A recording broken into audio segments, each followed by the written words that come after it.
In this video, Eileen O'Shea from the Traveller Visibility Group asked questions about the coronavirus sent in from the traveller communities in Cork and Kerry. Lord Mayor Dr. John Sheehan kindly took the time to answer these questions. So to start off with, I suppose it's the basics.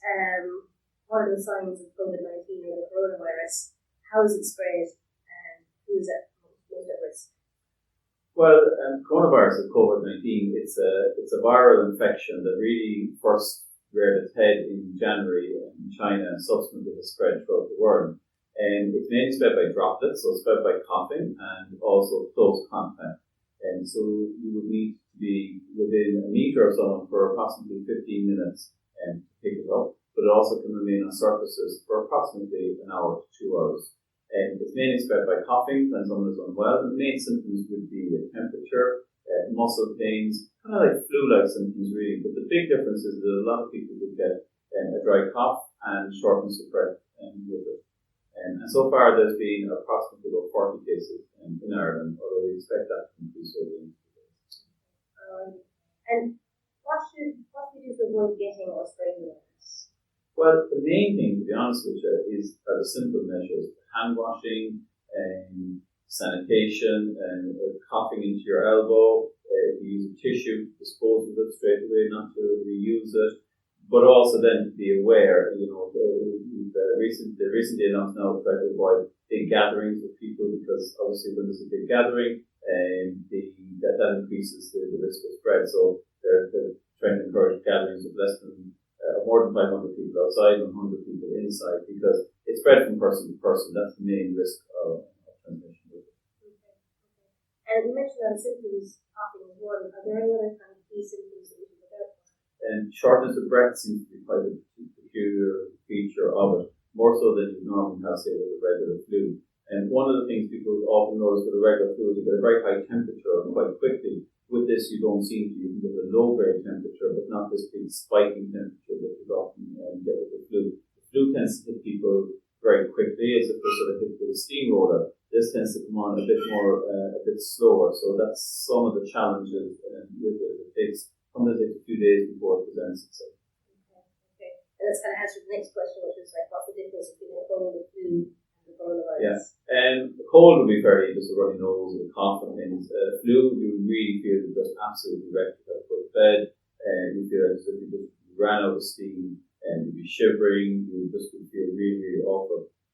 The coronavirus seems to be slightly different in that you might feel unwell, but your main symptoms really be more of a dry cough, sometimes a sore throat, and shortness of breath seems to be quite a different feature from compared to flu. Okay. And so, last question on the basics then would be, what do you do if you're concerned that you have the symptoms? Well, the main thing to do if you're concerned is three things I would suggest you do.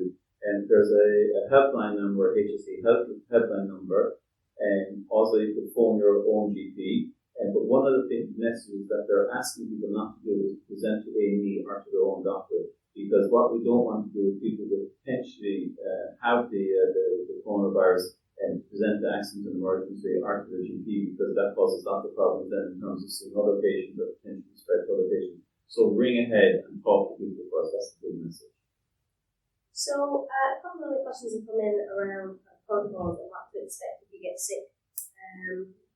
Some members of the travel community are concerned that they haven't been referred for testing yet. I'm wondering if you could explain the kind of process around getting tested. But the testing is actually quite involved in that. At present, the public health doctors are the only ones doing testing, and they're only testing people who have just come back from Northern Italy, China, or any other high-risk area, or who've had a direct contact with someone who's tested positive for the coronavirus. And so they're the only individuals who are being tested at the moment. So there are many people out there who have flu-like symptoms but are not being tested. They're recommended that they just treat it as other viral infections, with rest and paracetamol and things like that. As the numbers change, that might change. But so far at the moment, it hasn't changed. And so if you go to your GP will not be in a position to test it. It's only the public health doctors can test. They're only testing people who they think have a high risk of exposure to the coronavirus. Okay. And if you do have to get tested, where do you go? Where you go? At the moment, the National Ambulance Service are going out and testing people out in the community.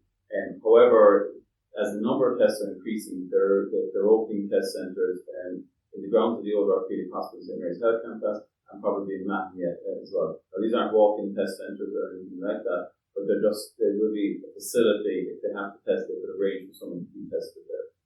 And just around the testing then, how long do you have to wait for results, and what do you do with the test?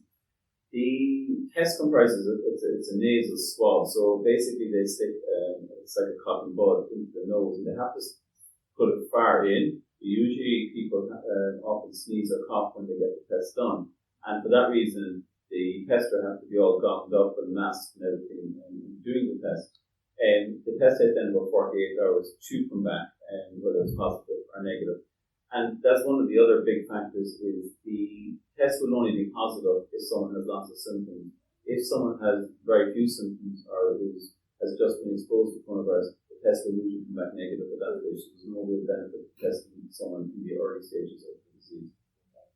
And if you're waiting for results to come in, what can you do? Do you about your everyday work, or? Usually they recommend, if someone has reached the stage where they need testing, they usually recommend that they would self-isolate at that stage. So they would reduce down their contacts, they would wear a surgical mask, they would wear droplet, spread, and they would obviously do hygiene in terms of washing their hands, and just self-isolate while they're waiting on the test. Okay.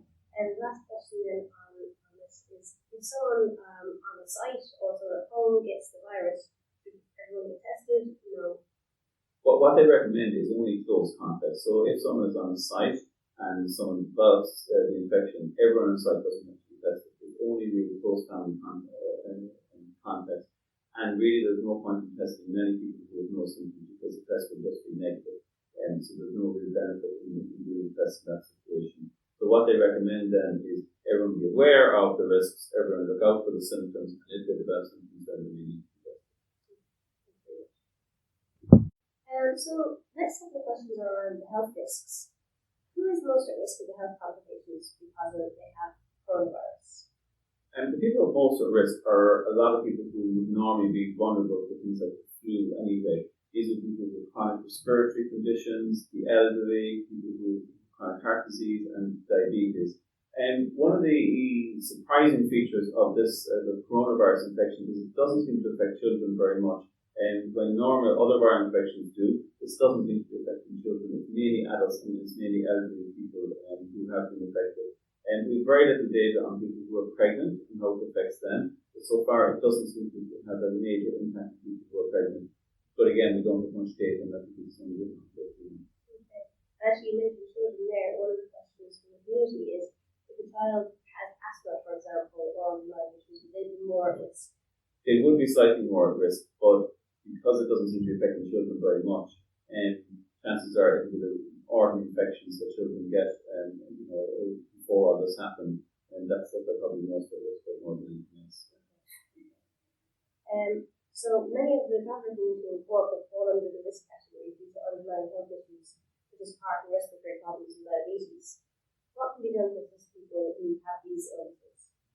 The main thing really is to keep themselves well in the first place, and also just to take sensible precautions in terms of reducing their exposure down to big groups of people where they potentially could pick up the infection and practice the hand washing, the sneezing, using your elbow, the same as everybody else, just to minimise your risk of exposure. Yeah. And then again, it kind of goes back on the children again about what you do if you've got a child or an elderly person at home with underlying health issues.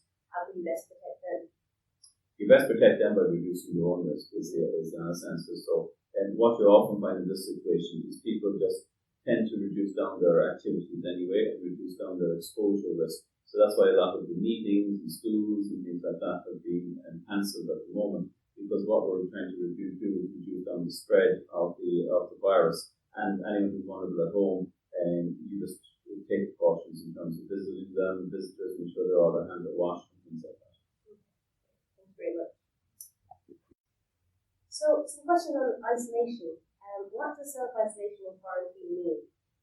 Well, what self-isolation means that there's two things. If someone was in contact, a known contact of someone who had developed the infection, they're regarded as having to self-isolate for 14 days while they're waiting to see have they developed the infection, because the incubation period can be up to 14 days.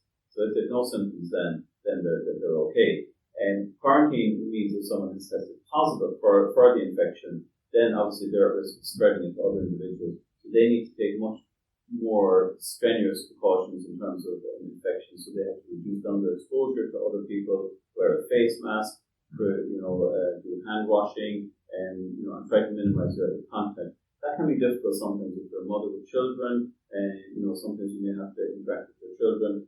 But it's about being sensible, and it's about reducing down the risk, and that's all you can do. Yeah, and I suppose this is very related to our community would be what advice is being given to families who don't have space to self-isolate. So especially those in caravans and severe overcrowding, and when people self-isolate, there's no separate spaces available. In that situation, it seems like wearing a face mask and hand washing, they're the two single biggest things, because the whole purpose of self-isolating is that you don't cough on spread the infection that way. So by wearing face masks and by washing your hands and minimizing contact, you're reducing down your risk, and that's what really self-isolation is all about. Okay. And the last two questions are kind of related. We touched on one before. If you're in self-isolation as a parent, will you be able to have contact with your children or babies? And also, if you're diagnosed with COVID-19, will all my family have to self-isolate as well? And if you are diagnosed with generally, it is recommended because all the family are close contacts by definition. And so generally the whole family will have to self-isolate. And practically it's impossible if they're living with other people for them not to be higher risk of picking up what you have. And in terms of managing within a family to self-isolate, you have to be practical. I mean, at the end of the day, people have to live and go about their daily lives. So you can reduce down your risk, you can use the face mask, the hand sanitizers, or washing your hands. But sometimes you just have to live as well, and you have to get on with things. So it's about being practical.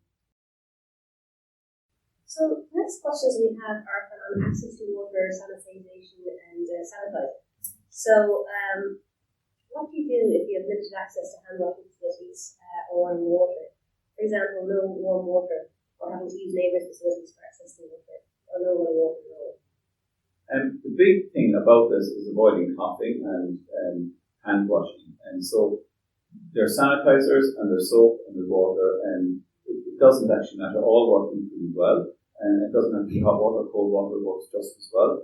And so it's about practices and habits. And so, if you can get some water and if you can, use soap, because I know there's a shortage of hand sanitizers at the moment, that works equally as well.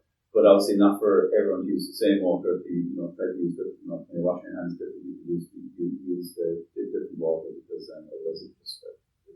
And so if you're living in a place that wouldn't have access to running water, you have to get sanitizer in if it's possible, or? Yes. No, it can be hard to get sanitizer. I know there's a shortage of it at the moment. Hopefully that's being addressed. But soap and water works just as well. This is kind of on that as well. People are saying they can't find antiseptic cleaning gel in the shops. Is there something else you can use? You can buy soap? Soap. Yeah. All ordinary soap works just as well. And one last question was, what is the difference between soap and water and sanitizer? Very little. I suppose the advantage of sanitizer is in order to wash your hands, you need access to water, and sometimes if you're out and about, that can be harder. So sanitizers can be handy if you're, entering a building and things like that compared to washing hands. But the effect of it is actually the same. So the last kind of couple of questions are on other concerns that kind of tie in a little bit. Obviously, there's a lot of rumours, a lot of myths going around, but some people have heard that GPs are closed and not seeing patients present. Is that true? And if so, how do you get the medication or how do you get the medication? What a lot of practices are doing, and what a lot of the recommendations are saying, is that the GPs are trying to triage patients. So what we don't want is someone to walk into the surgery who may be coughing and stuff, and then put the practice or other patients at risk. So what they're doing is they're asking patients to ring beforehand, so then they can be triaged and then seen if necessary. So some patients will still be seen, but it's to make sure that the ones who may be at high risk don't present and spread the infection to other people. And then in terms of repeat prescriptions and their medication, most practices have arrangements with all the local pharmacies where they will send the prescriptions down or phone the prescriptions in to save patients come in to the surgery and then going to the pharmacy. So it's all about reducing the risk and reducing the number of contacts that people have so that the virus doesn't spread. So one of the questions then would be on outpatient appointments. Will people's appointments be cancelled in hospitals? A lot of them are at the moment, not all though. A lot of antenatal appointments are still going ahead, and oncology and cancer appointments are still going ahead. But a lot of the more routine appointments are cancelled at the moment, so they will all have to be rescheduled. And again, the reason they're doing that is unless they're urgent, they're trying to reduce down the risk of people passing into each other in the hospital. And on that then, should people avoid all meetings, groups, activities and events at the moment? But what they're saying is any meeting of over 100 people, they should cancel or postpone. But I think practically what you will find is smaller meetings, and that will be postponed that aren't essential. Because I think the public mood for it there at the moment isn't there in sort of the time that we're living in. Children at home from school and schools and all these other activities have been cancelled. And so I think a lot of meetings will be postponed before until things settle down. Some people are asking whether wearing masks at the moment is going to be helpful. They're going to see it on TV and stuff. Wearing masks helps if you have the symptoms or if you have the COVID virus, because what it does, it reduces your risk of passing it to other people. And wearing a mask if you're feeling fine actually doesn't reduce your risk of picking anything up. You see it a lot on TV, and particularly from China and things where there's a lot of pollution, but actually doesn't reduce your risk of picking it up. It prevents people when people are coughing, spreading, and that's where it's functions. The last question is just, a lot of people are relying on social media for updates, and it's causing a lot of fear and alarm. People are getting conflicting information. Where is the best place to get the up-to-date and reliable information on the coronavirus? By far the best update is the HSE's website. They've been the public health emergency doctor team has been very, very proactive in this. And on the news every day, their press conference, but also their website is very, very good information. And I think it's important to remember that 80% of people who get the coronavirus will just have a mild flu and they'll be fine. 15% will be quite unwell and 5% will be quite unwell. But most people who get it will just have a mild flu and they'll be fine. And I think that's important to get that message. Well, thanks very much, Lord Mayor. It's been really great to get answers to those questions. Thank you very much. For more information, check out hse.ie/coronavirus.